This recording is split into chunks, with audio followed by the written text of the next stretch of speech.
তো ভাই এমন একটা নিউজ রয়েছে আপনাদের জন্য, আসলে নিউজটা বাংলাদেশের, কিন্তু এই নিউজটা দেখে সারা দুনিয়া হিল গেয়া, বুঝছেন? এই নিউজটা দেখে সারা দুনিয়া হিল গেয়া, বুঝছেন? কেঁপে উঠছে সারা দুনিয়া। আর সেটা হলো যে বাংলাদেশে মাত্র 12 ঘন্টায় 49 জন বাংলাদেশে আপনারা 12 ঘন্টায় 49 জন জুতা চোরকে আপনারা গ্রেপ্তার করেছেন। বাংলাদেশে মাত্র 12 ঘন্টায় 49 জন জুতা চোর আপনারা গ্রেপ্তার করেছেন, অর্থাৎ বাংলাদেশ সরকার গ্রেপ্তার করেছে, ইউনূস সাহেবের সরকার গ্রেপ্তার করেছে। সারা দুনিয়ায় এই নিউজ ফেল গেয়া, সারা দুনিয়ায় এই নিউজ ফেল গেয়া যে বাংলাদেশে 12 ঘন্টায় 49 জন জুতা চোরকে পুলিশে ধরে নিয়ে আসছে, ল এনফোর্সমেন্টের লোকেরা বাইরে গিয়া তাদেরকে ধরে নিয়ে আসছে। এখন সারা দুনিয়াতে ইউনূস সরকারের জয় জয়কার পড়ে গেছে, সারা দুনিয়াতে ইউনূস সরকারের জয় জয়কার। এটা মানে আজ পর্যন্ত আমি তো ভাই এই ধরনের কোনো নিউজ ওয়ার্ল্ডের কোনো নিউজ পেপারসে রিপোর্টিংয়ে বা ফেসবুক ইউটিউবে কোথাও কোনো কাঞ্চিতে খুঁজতে খাইতে ঘাইটা ঘুরতে পাইবেন না। একসাথে এত চোর গ্রেপ্তার, সারা কেন সবাই আবার জুতা চোর। তো এই নিউজ সারা বিশ্বে যে রেকর্ড করলো বাংলাদেশ, সেটা আসলে ভোলার মতো না। গিনিস আলারা মনে হয় খুব শীঘ্রই বাংলাদেশে আসবে জুতা চোরদের সাক্ষাৎকার নেওয়ার জন্য, এবং গিনিসে যে ওয়ার্ল্ড বুক বের হয় না, এটা তো 2025 সাল, আর প্রতি বছর মাঝামাঝি সময় বের হয়, এই বছর মানে জুনে একটা বের হবে। তো তারা মনে হয় এই জুতা চোরদের জীবন কাহিনী নিয়ে বা এই ট্র্যাজেডি নিয়ে, বুঝছেন, বিশাল নিউজও হয়ে যেতে পারে। অর্থাৎ বাংলাদেশ এখন গিনিস ওয়ার্ল্ড বুকে চলে আসছে, একসাথে 49 জন জুতা চোর মাত্র 12 ঘন্টায় গ্রেপ্তার। বিরাট সাকসেস এটা আমাদের। তো আমি আপনাদেরকে দেখাই জুতা চোরগুলোর একটুখানি দেখেন আপনারা, তারপর আমি ভিডিওর ভিতরে যাচ্ছি। একটুখানি দেখেন, এই যে দেখেন জুতা চোরগুলো আসতেছে, দেখেন জুতা চোর, দেখি জুতা দেখেন, একটু সাউন্ড দিয়ে দিই, বুঝছেন? সাউন্ড না দিলে একটু মজা পাবেন না, বুঝছেন? আচ্ছা দেখেন, সবাই লাইন ধরে যেতেছে, 49 জন জুতা চোর ভাই, 49 জন, একজন দুজন না। এই দেখেন,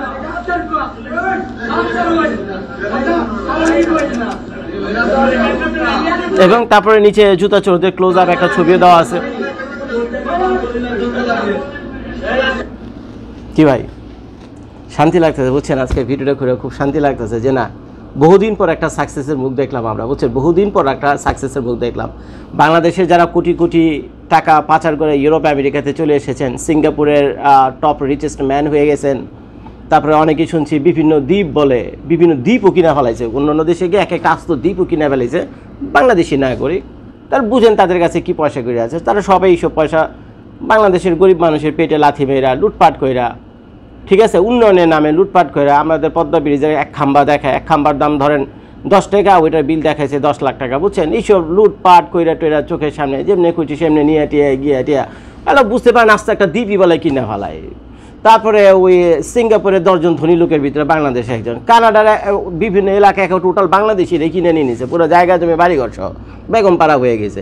শুনছি আমেরিকা তো বিভিন্ন জায়গায়, এখন আমি যেখানে থাকি ফ্লোরিডার ওই সাউথে মায়ামির ওদিক দিয়ে বলে, সেখানে বলে বাঙালি পাড়া গড়ে উঠতেছে, এবং সবাই হলো বাংলাদেশের এই পলিটিশিয়ান, আমলা, আবি জাবি, নেতা ফেতা, যারা যা কিছু আছে, যেভাবে পারছে খেতা বালি লুটপাট করে টেরা, তারা ইউরোপ আমেরিকাতে আশ্রয় নিয়েছে। তো যাই হোক ভাই, এইসব মানে গুন্ডাদেরকে, এইসব চৌধুরীকে তো আমরা ধরতে পারিনি, তো যার ফলে বহুদিন ধরে আমাদের মনের ভিতরে একটা কষ্ট ছিল। কিন্তু শেষ পর্যন্ত ইউনূস সরকার একটা ভালো কাজ করে দেখালো, সেটা হলো আমরা সেই চোরদেরকে ধরতে পারিনি যারা হাজার হাজার কোটি টাকা লুটপাট করে বাংলাদেশকে কাঙ্গাল বানা দিয়ে গেছে, তাদেরকে আমরা ধরতে পারিনি ঠিকই, কিন্তু 12 ঘন্টার ভিতরে 49 জন জুতা চোরকে ধইরা বিশ্ব রেকর্ড করে দেখালো আমাদের এই ইউনূস সরকার সাহেব।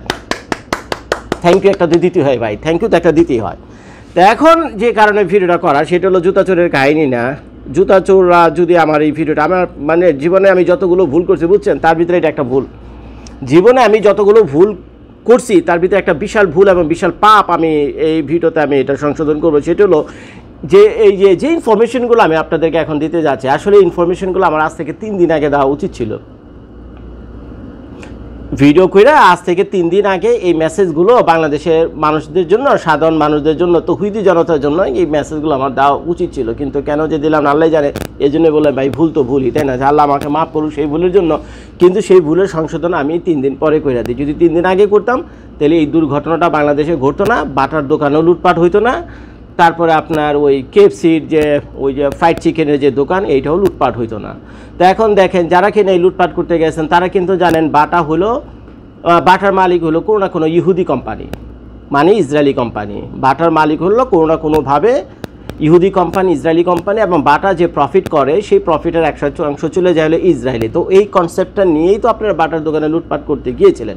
তো যে কয়জন চোরের ইন্টারভিউ আমি দেখলাম, মোটামুটি তারা এটাই বলছে যে আমরা তো ইসরায়েলি গিয়ে এত কিছু করতে পারতেছি না, কিন্তু ইসরায়েলি মালিকানাধীন যে কোম্পানিগুলো রয়েছে তাদের অর্থনৈতিকভাবে বিপর্যস্ত করার জন্য তো আমরা এই অ্যাটাকটা চালাইছি, এইটা হলো তাদের ভাষ্য।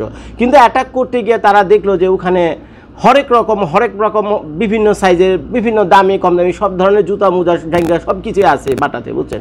তো তারা মনে করছে যেহেতু আমরা এটাকে মানে করতে আইছি, লুটপাট করতে আইছি, তো লুটপাট করে যাওয়ার সময় তো খালি হাতে যাবো কেন, কিছু জুতা মোজাও নিয়ে যায়। তো এই কারণে তারা সৎ নিয়তে, বুঝছেন, জিনিসগুলো তার নষ্ট করে লাভ নাই, আগুন দিয়ে পুড়ে কোনো লাভ নাই। তো তারা মনে করছে যে জুতাগুলো আগুন দিয়ে পুড়ে কোনো লাভ নাই, খামাখা তছনছ করেও লাভ নাই, ধ্বংস করে লাভ নেই, বরঞ্চ আমরা যে যার মতো এগুলো নিয়ে যাই। কেউ যদি পরে, আমি পড়ি বা আমার দুলাভাই পড়বে বা আমার শালা পড়বে, কেউ না কেউ পড়বে, আমার বইনে পড়বে, ভাবি পড়বে, তো তারা নিজেদের মনে করে জুতাগুলো নিয়ে গেছে।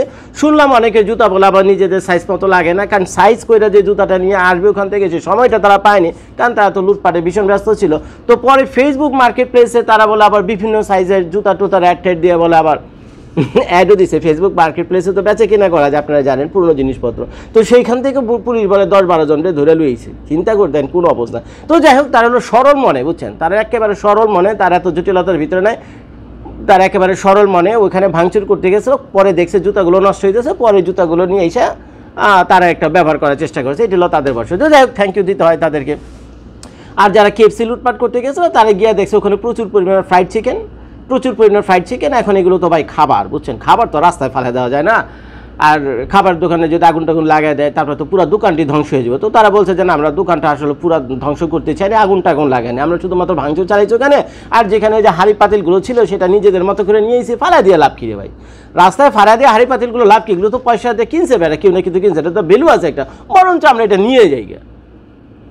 খেয়াল করেন, আমার কাছে কিন্তু কথাগুলো ভালো লাগছে। তারা যে ইন্টারভিউতে বলছে যে আমরা আমাদের নিজেদের মতো করে এটা নিয়ে গেছি, হাঁড়ি পাতিলগুলো ফালা দিয়ে নষ্ট করে লাভ কিনতে, সে তো সম্পদ, এই জন্য আমরা আমাদের নিজেদের মতো করে নিয়ে গেছি। আবার ফ্রাইড চিকেন, এবার আসলে ফ্রাইড চিকেনের মধ্যে প্রচুর পরিমাণে ক্যালসিয়াম আর প্রোটিন, চিকেনের মধ্যে প্রচুর পরিমাণে ক্যালসিয়াম আর প্রোটিন। এখন এত ফ্রাইড চিকেন তারা বানায় রাখছে, এগুলি রাস্তায় কেমনে ফেলায় বলেন তো, এগুলো রাস্তায় কেমনে ফেলে? এই জন্য তারা যারা ওখানে আসছিল তারা মোটামুটি ওখানে যত ফ্রাইড চিকেন আসছে সেগুলো তারা বসে বসে খাইছে, সেখানে কিছু খাইছে, কিছু প্যাকেট করে বাড়িতে নিয়ে এসে তাদের যে ক্যালসিয়ামের অভাব ছিল, দীর্ঘদিন প্রোটিনের অভাব ছিল, তো সেগুলোর কিছুটা তো পূরণ হয়েছে। তারপরে তারা আসার সময় খাবার তারা নষ্ট করে, খাবারগুলো ফ্রাইড চিকেনগুলো তারা নিজেদের মতো করে নিয়ে গেছে, দোকানটা শুধু ভাঙচুর করেছে, আর তেমন কিছুই করেনি। আর বাটারও সেম কাহিনি, সামান্য দোকানটা ভাঙচুর করছে আর জিনিসপত্রগুলো নিজেদের মতো করে নিয়ে যায়, আমাকে এগুলি ক্ষতি করে লাভ কি, ওই কেএফসির ব্যাপারও সেমই। তো এখন আমার এই ভিডিওটা যদি আমার এই ভাইয়েরা একটু দেখতেন তাহলে হয়তো বা ভাই আমি ওই কেএফসিরও বাঁচাইতে পারতাম, বাটার কোম্পানি ওইটারও বাঁচাইতে পারতাম। এখানে দেখেন কিছুক্ষণ আগে আমি গুগলে সার্চ মারলাম, বুঝছেন, গুগলে সার্চ মারলাম, কিন্তু ঘটনা কি, কারণ আমি যে গতকাল ভিডিওটা আপলোড করেছিলাম ওইটা নিচে গিয়ে সবাই কমেন্ট করেছিলাম, জজ ভাই এটা তো ইহুদিদের কোম্পানি, এরা তো প্রফিট সব নিয়ে ওই ইসরায়েল রাষ্ট্র গঠন করেছে, তো কাজে এদের উপর আঘাত করা মানে ইসরায়েলের উপর আঘাত করা, এটা ছিল তার কনসেপ্ট। তো কথাটা শুনে খুব একটা খারাপ লাগে না, তো দেখি একটু খোঁজ খবর নিয়ে, সত্যি বাটা কোম্পানি ইহুদিদের কোম্পানি কি না? বাটা কিন্তু আমেরিকাতে নাই, বাটা কোম্পানি কিন্তু আমেরিকান নাই, বাটার নাম হয় আমেরিকান লোকজন, এটা শুনিনি, বুঝছেন, বাটার নামে আমেরিকান লোকজন শুনিনি। তো আমি গুগলে সার্চ মারলাম, আসলে দেখি তো সত্যি বাটা কোম্পানিটা কে, মালিক কে, সত্যি ইসরায়েলি কিনা। যদি ইসরায়েলি মালিক হয়ে থাকে তো ভাই কথার টোন চেঞ্জ করতে হবে আবার, যদি ইসরায়েলি মালিক হয়ে থাকে কথার টোন একটু চেঞ্জ করতে হইব, বুঝছেন। তো পরে আমি সার্চ মেরে দেখলাম যে ঘটনা তো উল্টা, এখানে লেখা আছে, এখানে আমি লিখছিলাম হু ওনস দ্য বাটা কোম্পানি, আমি লিখছি who owns the Bata shoe company.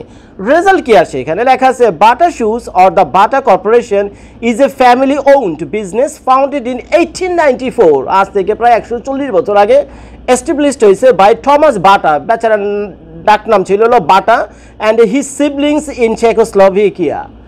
তো বেচারা চেকোস্লোভাকিয়াতে জন্ম নিয়েছে, তার ডাক নাম ছিল বাটা, সে এবং তার ভাই, তো তার অন্য ভাইয়ের নামটা এখানে দেয়নি, তো দুই ভাই মিলা তারা চেকোস্লোভাকিয়া না করে তারা দুইজন মিলা এইটারে গঠন করছে, বুঝছেন, এই বাটা কোম্পানি গঠন করছে। কোথায় চেকোস্লোভাকিয়া আর কোথায় এগুলো ইসরায়েল। আর 1894 যদি বাটা এস্টাবলিশড হয়ে থাকে তাহলে 1894 ইসরায়েলি রাষ্ট্রই তো এস্টাবলিশড হয়নি, ইসরায়েলি রাষ্ট্র এস্টাবলিশড হয়েছে হলো দ্বিতীয় বিশ্বযুদ্ধের পরে। দ্বিতীয় বিশ্বযুদ্ধ হলো না 1939 to 1942, সম্ভবত 3 বছর 4 বছর। তো এরপরে গিয়ে ইসরায়েলি রাষ্ট্র, ইসরায়েলি যে স্টেটটা আছে সেখানে ফাউন্ডেড হয়েছিল 1942 পরে গিয়া। তো এখন আর বাটা কোম্পানি প্রতিষ্ঠিত হয়েছে 1894, তার মানে ইসরায়েলি রাষ্ট্রের কোনো অস্তিত্বই ছিল না 140 বছর আগে। আচ্ছা, তো যাই হোক চেক হচ্ছে, and now its headquarter in Lausanne Switzerland. এই যে লুজান সুইজারল্যান্ড আছে না, গত 2 সপ্তাহ আগে আমি সেখানে গিয়েছিলাম। তো এই গেল বাটা কোম্পানি। তো বাটা কোম্পানি তো যা দেখলাম ডিটেলস ওদের উইকিপিডিয়াতে গিয়ে, কোনো নাম গন্ধ ইসরায়েলি রাষ্ট্রের সাথে তো নাই, ইহুদির সাথে তো নাই। ইহুদি রাষ্ট্রের জন্মের 140 বছর আগে গিয়ে এই বাটা কোম্পানি প্রতিষ্ঠিত হয়েছিল চেকোস্লোভাকিয়াতে। তারপরে তারা 2-4টা ব্রান্ড বাংলাদেশ, ইন্ডিয়া, পাকিস্তান সহ কিছু দেশে তারা এটা সম্প্রসারিত করেছিল, এছাড়া কিছু না। তো যাই হোক ভাই, এই কথাগুলো যদি আমি আগে বলতাম, 3টা দিন আগে বলতাম, ভাই বাটা কোম্পানিকে আমি বাঁচাতে পারতাম, বুঝছেন। আর যারা কিনা আপনারা মানে অন্যজনের কথাবার্তা শুনে আপনাদেরকে যারা উস্কে দিয়েছে, আমি জানি না কাদেরকে উৎসাহ দিয়েছে, এই নিরীহ মানুষগুলো চেহারা দেখে মনে হয় এরা যাচ্ছেও না, বুঝছেন। লাইফ টাইম মানে জীবনে প্রথম চুরি করতে গেছে, তারা বুঝতেই পারেনি যে তারা লুটপাট, ডাকাতি এবং চুরির সাথে ইনভলভ হয়ে যেতেছে নিজের অজান্তে। কারা বা কেউ কাউরে ফুসলায় পাঠাইছে। আর বাংলাদেশের মানুষদেরকে ফুসলানো খুবই সহজ কথা, খুবই সহজ ব্যাপার ফুসলানো।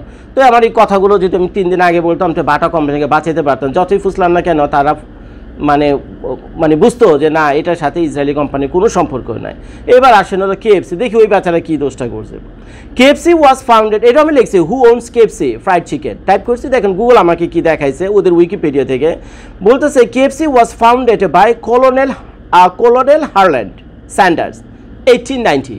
এইটাও ইসরায়েলি রাষ্ট্রে প্রতিষ্ঠিত হওয়ার 1890 সালে যদি এই কেএফসি ফ্রাইড চিকেন এস্টাবলিশড হয়ে থাকে কোম্পানিটা, আর ইসরায়েলি রাষ্ট্র প্রতিষ্ঠিত হয়েছে, আমি যদি ভুল না করি, দ্বিতীয় বিশ্বযুদ্ধের পরে 1942 পরে গিয়া।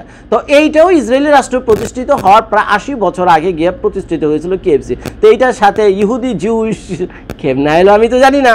তারপর লেখছে, who begin selling fried chickens from his road side restaurant in Corbin, Kentucky. তো আমেরিকার 50 স্টেটের ভিতরে একটা স্টেটের নাম হলো ক্যান্টাকি। সেই ক্যান্টাকি স্টেটের কোনো এক গ্রামে রাস্তার পাশে বাংলাদেশে যেমন চায়ের দোকান থাকে না, ওরকম চায়ের দোকানের মতো করে একটা টং তৈরি করে তারা এই ফ্রাইড চিকেন রাস্তায় বিক্রি করতো, বাংলাদেশে এবং ইন্ডিয়াতে বিক্রি করে। এক্স্যাক্টলি এটাই ছিল সেই কেএফসি। তো এখন বলেন ভাই, এটার সাথে আপনি ইসরায়েল, ইহুদি, প্যালেস্টাইন এগুলি কোত্থেকে পাইলেন আপনারা? কি কপাল, কোত্থেকে পাইলেন এটা? তারপর আমি টাইপ করছিলাম, দ্বিতীয় লাইনে গিয়ে টাইপ করছিলাম এরা কি, তারপর আমি কনফার্ম হওয়ার জন্য যে কেএফসি কি আসলে এর দ্বারা অন কিনা, কোনো ইসরায়েলি কোম্পানি বা কোনো শেয়ার বা কোনো কর্পোরেশন দ্বারা অন কিনা, সেটাও দেখাইছে নো। তারপর আমি বলছি ওই যে বাটা কোম্পানি, এটাও প্রত্যক্ষ বা পরোক্ষভাবে ইসরায়েলি কোনো কোম্পানি দ্বারা নিয়ন্ত্রিত কিনা, ইসরায়েলি কোনো ব্যক্তি দ্বারা নিয়ন্ত্রিত কিনা, সেটাও দেখাইছে নো। তো দেখেন, যখন আমি টাইপ করছি is Bata company directly or indirectly controlled by the Israeli individuals, এটা যখন আমি টাইপ করছি তখন আমার ক্যান্সার দেখা আছে। Bata globally is a privately held, private company, কোনো স্টেট কোম্পানি তো নাই। Family owned company founded in চেক Republic with no political ties to the conflict. It is deeply regrettable that some of our retail locations in Bangladesh have recently been subject to a vandalism. এখন Bata company একদম সরাসরি বলে দিয়েছে, ভাই এইটার সাথে ইসরায়েলের কোনো নাম গন্ধ ভুলেও কোনো জায়গাতেই নাই। আমরা থাকি চেকোস্লোভাকিয়াতে, ওরা থাকে ইসরায়েলে, এখান থেকে দূরত্ব প্রায় কয়েক হাজার মাইল। তো এইখানে খামাখা সারা দুনিয়া 260টা দেশের ভিতরে কোনো দেশের নাম বাটা কোম্পানি নেয়নি। এখন সারা ইউরোপের নিউজ পেপারগুলোতে এগুলো ছাপানো হইতেছে, এই রিপোর্টগুলো করা হচ্ছে যে বাংলাদেশে চুরি, ডাকাতি, তারপরে ভ্যান্ডালিজম বলেন, ডাকাতি বলেন, ভ্যান্ডালিজম বলেন, চুরি বলেন, যা কিছু বলেন, লুটপাট করে বাটার দোকানগুলো সব সর্বনাশ করে ফেলছে। আমি সারা ইউরোপের মানুষ মিয়া কান্তাছে এখন এই নিউজ দেখে, কারণ তাদের দেশে তো তারা তাই ছিল ভালো মনে করে আমাদের দেশে। তারা একটা কোম্পানি ঘুরছে, হাজার হাজার লোককে নিয়োগ দিচ্ছে। বাটা কোম্পানি কিন্তু জুতা বানায় ওই সাভারে না গাজীপুরে কোথায় জানি বাটার কোম্পানিও আছে, বুঝছেন। সাভার না গাজীপুরে কোথায় জানি বাটার কোম্পানি আছে, তারাও সেখানে জুতো বানায়। একটা জুতা ফ্যাক্টরিতে হাজার হাজার লোক কাজ করে, আর একটা দোকানে যদি 20 জন 30 জন করে লোক কাজ করে, আপনার যে এই 20-30টা দোকান গিয়ে লুটপাট করে দিয়েছেন, হাজার হাজার লোককে আপনারা কী করছেন, পথে বসে দিয়েছেন। এখন যদি বাটা এই দোকানগুলো রিওপেন করতে যদি কমসে কম 1 বছর সময় লাগে, যে পরিমাণ ভাঙচুর করছে 1 বছর তো লাগবে, তো 1 বছর কি বাটা কোম্পানি কর্মচারীগুলোর বেতন দিবে কীভাবে? আপনারা এবার ভেবে দেখছেন কর্মচারীদের বেতন দিবে কীভাবে? এই কর্মচারীরা কি ভাই ওই ইয়ে থেকে আইছে, ইসরায়েল থেকে আইছে? এই কর্মচারীগুলো কি ইসরায়েল থেকে আইছে? উত্তর হলো না, এরা তো ভাই আমার আর আপনার ভাই বোনে। তা আমরা তো কি করতে পারছি না, আমরা ওই যে কনফ্লিক্ট চলতেছে ইসরায়েলের সাথে এদের ওই ভাইদের তো না করতে পারছি, যারা কিনা ভুক্তভোগী তাদের কোনো উপকার করতে পারলাম, আর না কিনা ইসরায়েলি যে ভাইরাস হয়েছে তাদের উপর কেমনি কী প্রতিশোধ দিল? আপনি তো নিজের পায়ে নিজে কুড়াল পায়ে নিজের মায়ের পেটের ভাইয়ের পেটে গিয়ে লাথি মেরে দিয়েছেন। এখন দোকানগুলো বন্ধ থাকবে, বছরের বছর মাসের পর মাস তারা বেতন দিতে পারবে না। ওই ফ্যামিলিগুলোর কথা ভেবে দেখছেন? এগুলো তো আর ভাবেনি। তো যাই হোক ভাই, এই হলো কাহিনী। কপাল খারাপ, যদি এই ভিডিওটা আমি আগে করতাম তাহলে হয়তো আপনারা বুঝতেন যে বাটা কোম্পানি, কেএফসি কোম্পানি ভুলেও এটা কোনো ইসরায়েলি কোম্পানি টপের না। বেহুদা কে বা কারা আপনাদের ঘুষকে দিয়েছে, গিয়া খাওয়া আপনারা এই কাহিনীটা করে বুঝছেন। বাংলাদেশের বাণিজ্য তো শেষ।